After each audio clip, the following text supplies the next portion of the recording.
Good morning and welcome to the KDPG Sunday edition. I'm Stacy Smith. Two major business stories began developing at the end of the week, and they affect businesses and jobs in our area and across the country, and in one case, world trade. We begin this morning with the announcement by President Donald Trump on Thursday that he is imposing big tariffs on steel and aluminum that is imported from the European Union, Canada, and Mexico, three of America's biggest allies and trade partners. The penalties, 10% on imported aluminum and 25% on imported steel, took effect at midnight on Thursday. Kenneth Craig reports those countries immediately announced plans to place their own tariffs on American-made goods that are exported to those countries. President Trump is ready to enforce a 25% tariff on imported steel and a 10% tariff on imported aluminum. He made the proposal back in March and granted a temporary exemption to several countries. For Canada, Mexico, and the 28-nation European Union, that exemption expires. So did we just declare a trade war on some of our closest trading partners and allies? No, not at all. As you know, this has been under discussion for quite a long time, and it's a very small percentage of the respective economies. Commerce Secretary Wilbur Ross said talks over the North American Free Trade Agreement were taking longer than expected. Let me be clear. These tariffs are totally unacceptable. Canada is retaliating, announcing dollar-for-dollar tariffs on U.S. goods and services, including imported steel and aluminum, as well as items like coffee, yogurt, and maple syrup. Prime Minister Justin Trudeau called the tariffs an affront because the U.S. claims it's imposing them for national security. Canada is a secure supplier of aluminum and steel to the U.S. defense industry, putting aluminum in American planes and steel in American tanks. Canada says it will join the European Union, taking the matter up at the World Trade Organization. EU, Canadian, and Mexican leaders say they're open to further talks directly with the U.S. Kenneth Craig, CBS News, New York. This morning on the KDPG Sunday edition, the impact of tariffs on foreign products exported to America, and later in the broadcast, another shift in the business landscape, the closing of dozens of Sears stores across the country, including those at Robinson Town Center, South Hills Village, and a Sears-owned Kmart in Latrobe. We'll take a look at how shopping habits have changed, including the growing role of the internet. We begin now, though, with the increasing angst about foreign trade and tariffs. How will this affect the American economy and jobs? We welcome back Jay Sukitz, the Clinical Assistant Professor of Business Administration at the University of Pittsburgh Katz Graduate School of Business. Mr. Sukitz spent over 20 years as an investment banker, including work at Smith Barney, E.F. Hutton and Company, and Solomon Brothers and PNC. And we welcome Bill Adams to this program. He's Senior Economist and Vice President of PNC's Financial Services Group. David Shribman, the executive editor of the Pittsburgh Post-Gazette, is away this week. John Allison, the editorial page editor, joins us for this morning's discussion. Gentlemen, thanks so much for joining us this morning on the KDPG Sunday edition. Special welcome to you, your first time here on the KDPG Sunday edition. Good to be here, thanks. So we'll start with you. The tariffs that the president imposed, good idea, bad idea as far as the economy goes? I mean, where you sit is where you stand on this one. There's about 380,000 workers in primary metals production in the United States, and it's going to be good for the steel industry, the domestic aluminum industry, and that side of the economy. But for every worker that we have in a steel producing industry in the United States, we have something like 19 workers in steel consuming industries. And so it's going to make the input cost to those industries higher. And then we also have the effect of retaliation from Canada, Mexico, the EU, and other countries on U.S. exporters. So, you know, net, we kind of think of the risk of a trade war, which is escalating tariffs on all sides and continued rounds of retaliation as a downside risk to the U.S. economic outlook. But we think that the risk of that kind of escalation where countries continue to respond is still pretty low. Canada and Mexico have made very explicit that they're retaliating dollar for dollar to these tariffs. They're not trying to escalate.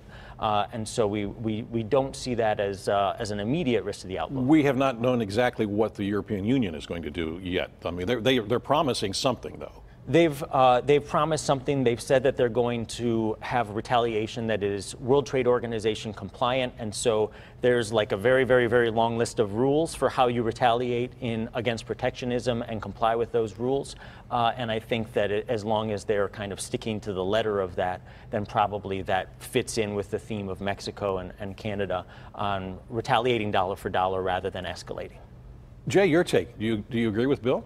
I do agree with him, and I would add something that I think one has to back up a little bit and look at. In studying this for a number of months, in fact, I was on here a few months ago, we talked about this very thing. It appears, at least, that the Trump administration has gotten to a point where they believe that the $800+ billion trade deficit that we run every year has gotten out of hand, needs to be shrunk in some way. I'm not so sure this is the greatest action in the way to do it, but I think that's what's motivating them. And I think the other thing that they've been looking at is the whole idea of fair trade. I wanted to get into that. Yeah, Donald Trump has said this over and over again, that he's not for not having trade. What he's for is fair trade. And I think part of the problem is, and I think this is very verifiable, we have been for a long time the most open market in the world. We have very rarely, that I know of anyway, I mean, we certainly have some tariffs. I mean, we literally have tariffs on things like French cheese and on wine and things like that. They're not very large, but we have them. But the fact is, virtually everyone in the world that sells consumer goods wants to be in this market. We're the largest consumer market in the world. And so we run these enormous deficits. One of the things it does for us, and one of the things it does for politicians, it gives them a negotiating tool. Because when you run very large deficits, you're the customer. You're not the seller. You're not the store. You're the customer, and you've got some leverage. All right, the two things you brought up I'd like to get into as well. The first thing, Bill, is the idea of the fairness of the trade. The Trump administration, as Jay points out, will say that as it stands right now, in a lot of areas, it is unfair. They'll point to automobiles that are imported to this country from the European Union, and we have a 2% tariff on those, but U.S. cars that are exported to European Union countries, I think it's anywhere 8 or 10%. So they're going to say, things aren't fair out there. So as far as the basis for the metal tariff specifically, it's not the Section 232 investigation that the administration used to start all of this is a national security investigation. And so the question of whether metal imports from Canada really are a threat to U.S. national security. I mean, there is oversupply of metals in the world market, but that oversupply is much more coming from countries like China than countries like Canada. So I think that is, the question of are we targeting this at the source of the problem is one thing to keep in mind. Well, that's also, but I want to get to the consumer products side of this too. Is some of this an attempt to get at China? Because some of China's steel is repurposed, reprogrammed, and then sold through either European countries or Mexico or Canada to the United States. Is that correct? I mean, there's some of that. I think the effect is going to be much more on the economies of Canada and Mexico. In terms of what is the effect on the U.S. as a buyer or a seller, we are both a buyer and a seller in international trade. On the export side, the parts of our economy that Canada, Mexico, and the European Union have targeted for retaliation are really U.S. food exports, so agriculture, rural communities, and also metal products to have reciprocity there. And then the products that are produced in a couple of very influential congressional representatives, districts. So they're trying to both affect constituencies that have a voice in Washington and affect policymakers directly. Who loses more in the war over consumer products over this? Because as Bill just pointed out, Jay, European Union and Mexico and Canada are targeting certain specific U.S. consumer goods, and how devastating is that going to be on those industries? I mean, from apples to whatever. It's hard to say who loses the most. My guess is, under that kind of a scenario, the people who are in those countries that are targeting U.S. consumer goods with high tariffs are the ones who are losing the most, the consumers. Just as an example, you mentioned tariffs on automobiles. Right now, China charges about a 50% tariff on U.S.-made automobiles.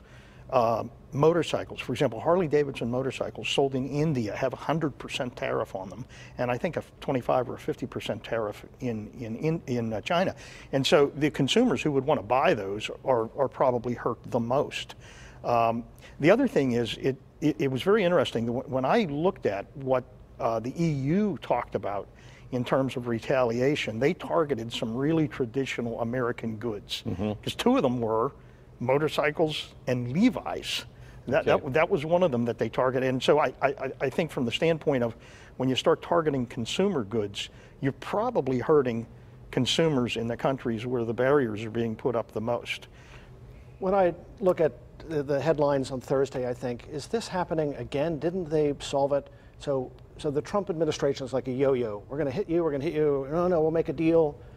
Are they crazy or crazy like a fox? Is this just the result of their internal warfare? Just on today, Navarro is on top, and you know. Well, may I answer that just for a second? One of the things I would love to know the answer to that. Well, there is no answer to that, I don't think. But there are opinions, and it's interesting. I never read Trump's book when it came out, The Art of the Deal, but I've started to read parts of it ever since he ran for the presidency. And one of the things he talks about in that book, in terms of the way to negotiate, is to always keep the other party off balance. And he loves chaos. He loves chaos in the middle of negotiations. Just as you were doing probably when these tariffs were announced that they were going to go into effect, I was listening to analysts on a number of business networks, CNBC and Bloomberg, and many of them said the same thing, that number one, these tariffs are probably not going to be in place for a long time. This is not a long-term strategy. They thought of it as more of a short-term negotiating strategy to get our trading partners to perhaps move a little bit in their positions. All right, one very quick question, and Bill, just your response. The latest jobs report came out on Friday morning. More jobs created than the most analysts expected. Unemployment rate down to 3.8. Can this be sustained? Is this? I mean, this sounds really good. So the jobs report for May was an excellent one. We think that the U.S. economy is firing on all cylinders now, being supported by really aggressive fiscal stimulus. We think that job growth will probably slow in the second half of this year, but that's more because the labor market is tightening and there are fewer job seekers out there. So, but we think the U.S. economy is going to continue to expand. We were upbeat on the outlook for GDP growth this year and next year, and we think that wage growth is going to continue to accelerate. Bill Adams, thank you so much. Jay Sukitz, thank you so much. The KDKA Sunday edition will continue in just a moment with another major business challenge, the changing face of retail in America, as Sears is the latest company to announce more storefront closings. It's coming up.